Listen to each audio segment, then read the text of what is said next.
बिस्मिल्लाहिर्रहमानिर्रहीम। अस्सलाम वालेकुम स्टूडेंट्स, कैसे हैं आप लोग? होप सो आप लोग बिल्कुल ठीक होंगे, खैरियत से होंगे। अच्छा, सबसे पहले तो जुम्मा मुबारक। आज जुम्मे का मुबारक दिन है और इस मुबारक दिन में हम जो है वो ऑर्गेनिक केमिस्ट्री को स्टार्ट करने जा रहे हैं। आज हमारा सेकेंड ईयर का पहला लेक्चर है, ठीक है बेटा? तो अपनी अपनी बुक्स खोल लें और इस लेक्चर को जो है वो फॉलो करने की कोशिश करें।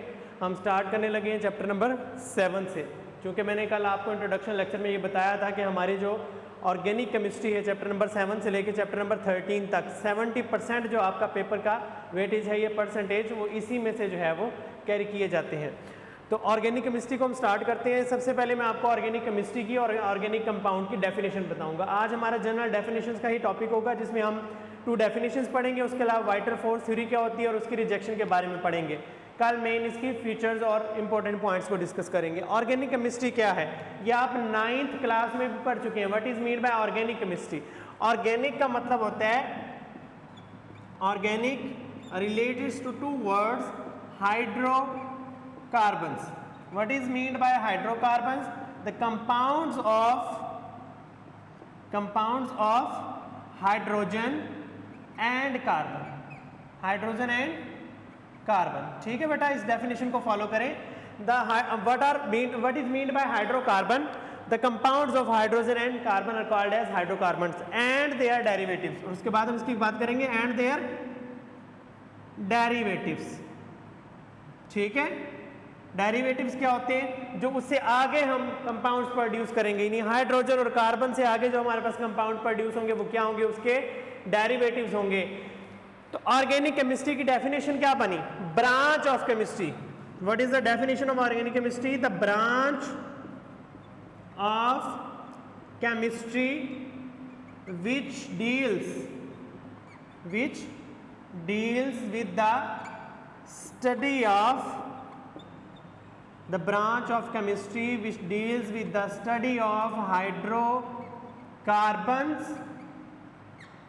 and their derivatives। ठीक है बेटा, the branch of chemistry which deals with the study of hydrocarbons and their derivatives. तो जब आप हाइड्रोकार्बन लिखेंगे तो हाइड्रोकार्बन के बाद आपने ब्रैकेट में क्या लिखना है? The compounds of hydrogen and carbon. Clear? ये इतनी बात आपने ब्रैकेट में लिखनी है। तो ये डेफिनेशन हमारी कंप्लीट हो जाएगी ऑर्गेनिक केमिस्ट्री की। What is mean by organic chemistry? Again want to repeat, the branch of chemistry which deals with the study of hydrocarbons। hydrocarbons क्या हैं? the compounds of hydrogen and carbon and their derivatives। और आगे जो उससे हम compounds produce करेंगे, तमाम की स्टडी का नाम क्या है? ऑर्गेनिक केमिस्ट्री है। इसी को यूज करते हुए हम क्या किस चीज की डेफिनेशन लिखेंगे? we will use these words to make the definition of organic compounds. अब डेफिनेशन क्या बनेगी organic compounds? The compounds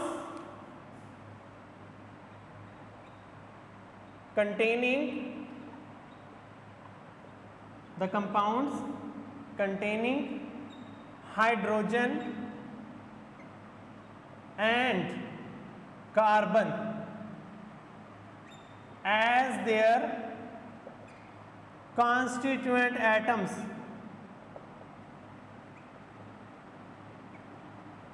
and their derivatives।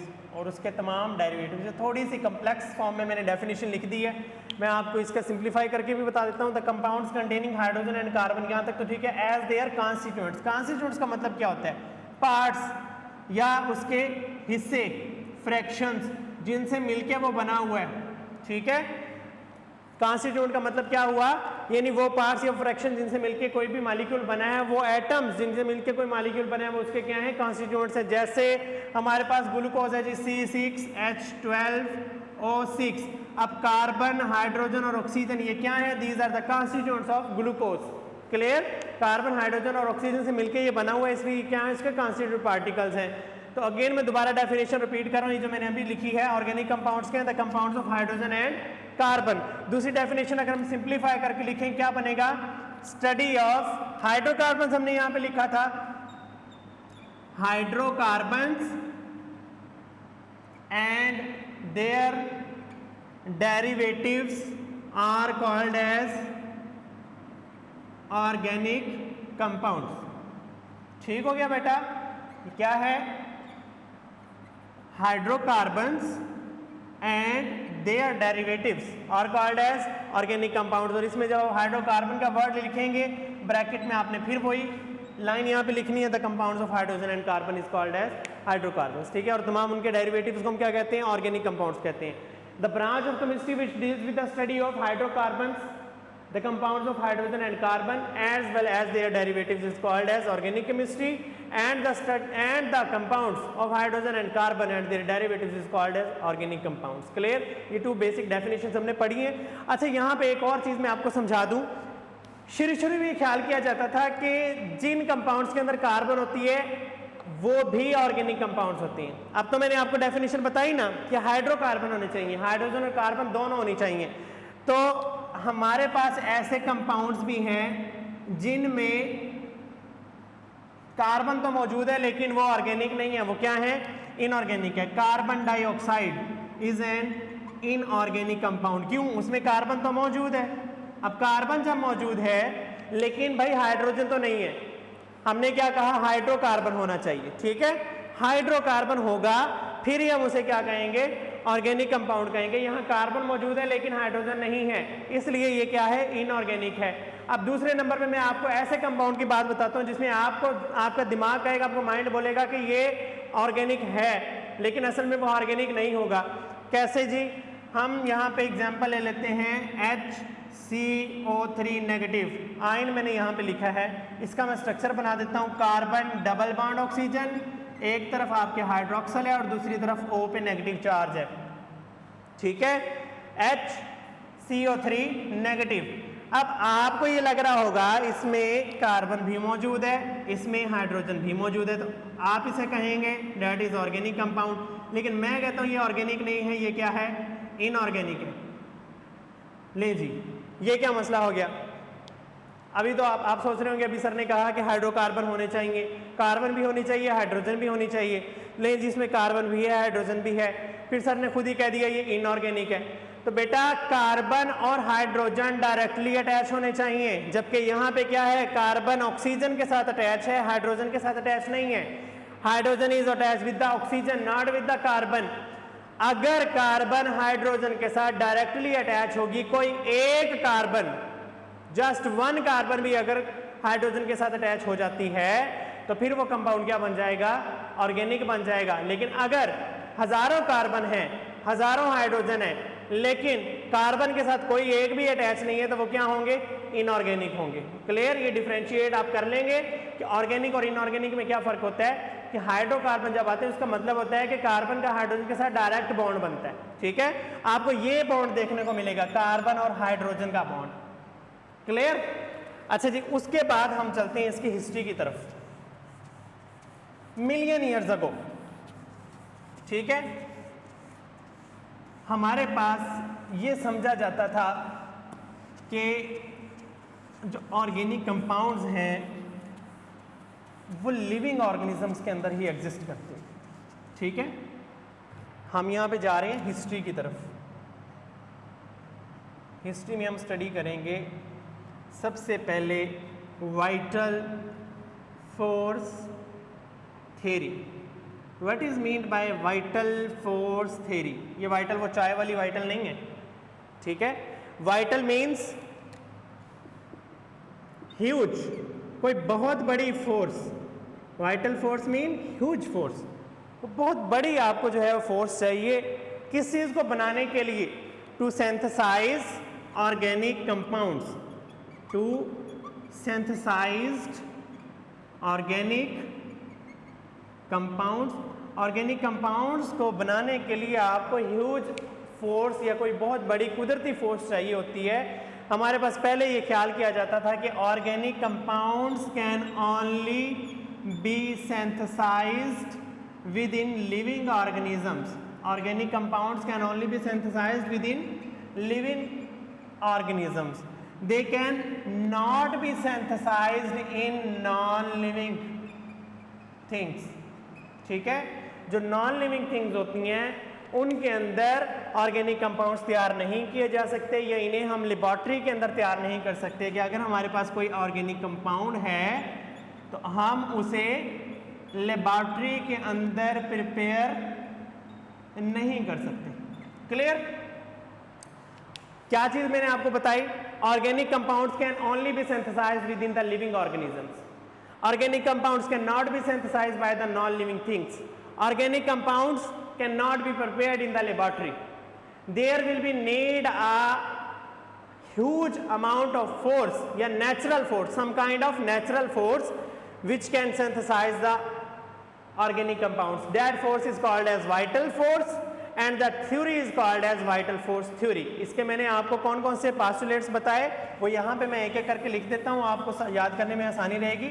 सबसे पहले मैंने आपको ये बताया organic compounds can not be synthesized in the living organisms.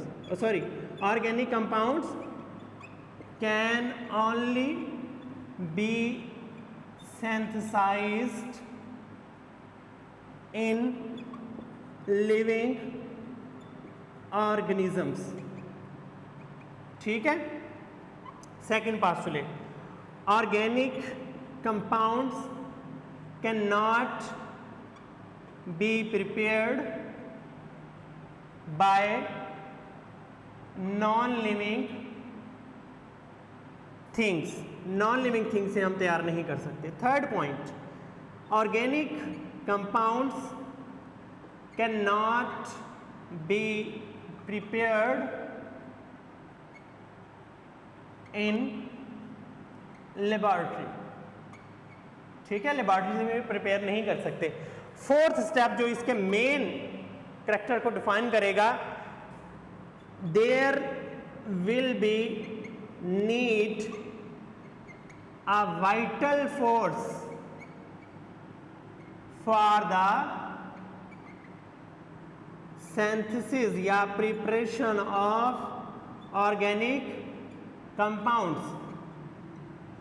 That theory is called as vital force theory.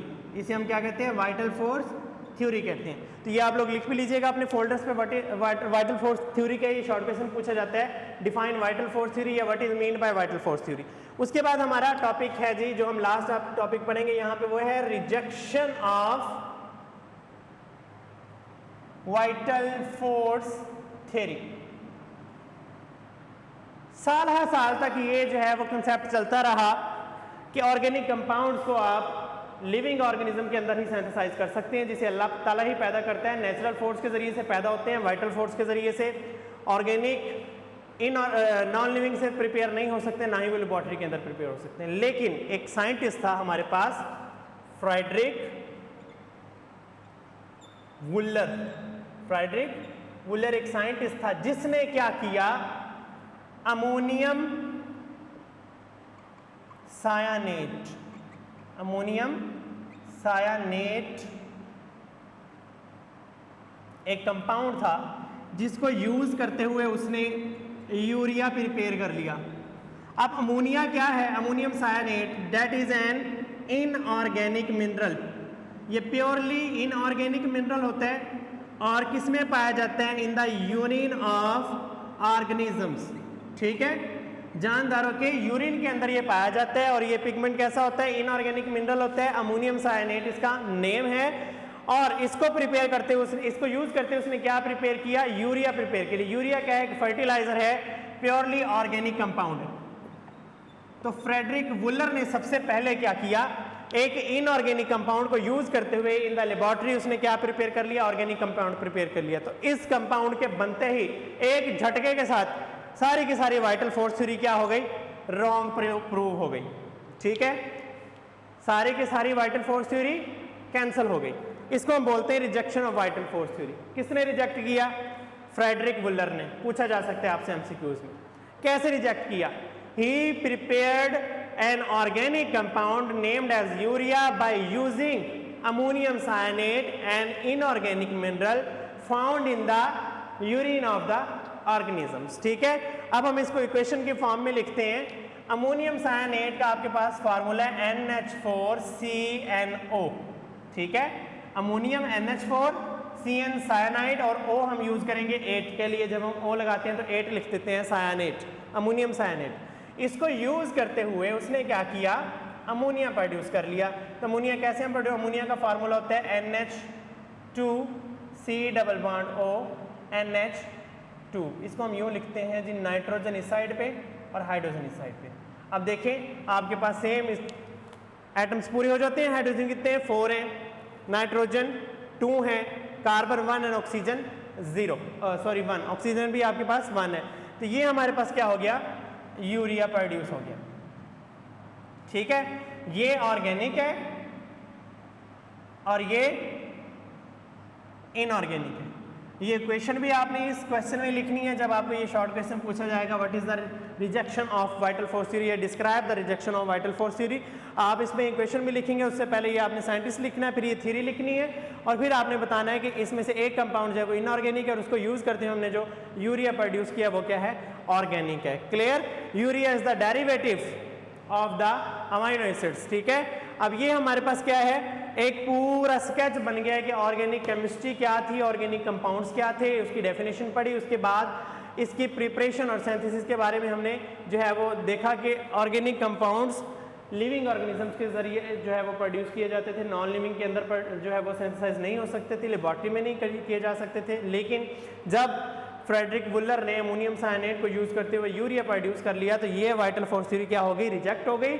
और उसके बाद अब हमारे पास मिलियंस, लाखों करोड़ों ऑर्गेनिक कंपाउंड्स हैं जो लेबॉर्ट्री के अंदर तैयार किए जा चुके हैं। ठीक है, तो आज के लिए इतना काफ़ी है। कल हम ऑर्गेनिक कंपाउंड्स के इंपॉर्टेंट फीचर्स को स्टडी करेंगे कि आखिर इनकी प्रॉपर्टीज़ क्या क्या हैं, कौन कौन सी ये प्रॉपर्टीज़ बेयर करते हैं। तो कल का टॉपिक हमारा इस हवाले से होगा, इसको आप लोग स्टडी करें, अपने गूगल क्लासरूम्स में जो है वो अपनी ओपिनियंस दें, मुझे कोई क्वेश्चन हो उस इससे रिलेटेड तो मुझसे ज़रूर डिस्कस करें।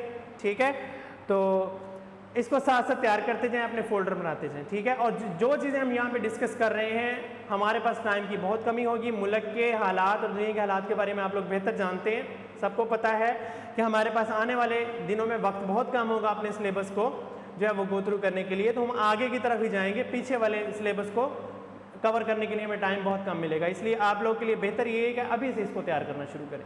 क्लियर, तो नेक्स्ट लेक्चर्स तक के लिए मुझे इजाज़त दीजिए, मिलते हैं अगले लेक्चर में इंशाल्लाह। तब तक के लिए अल्लाह हाफिज़।